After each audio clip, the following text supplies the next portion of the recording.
Arestado ang isang babaeng umano'y peking dentista sa ikinasang entrapment operation sa Tuguegarao City, Cagayan.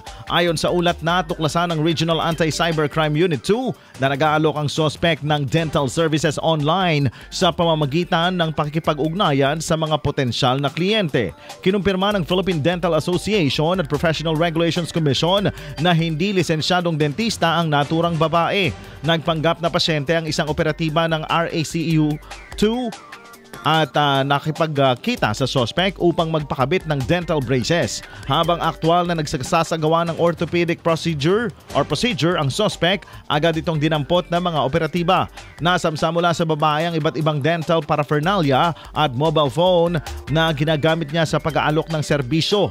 Lumabas din sa pagsisiyasat na high school graduate lamang ang suspect at halos 10 taon nang iligal na nagpa-practice ng dentistry gamit ang mga kagamitang nabibili lamang online.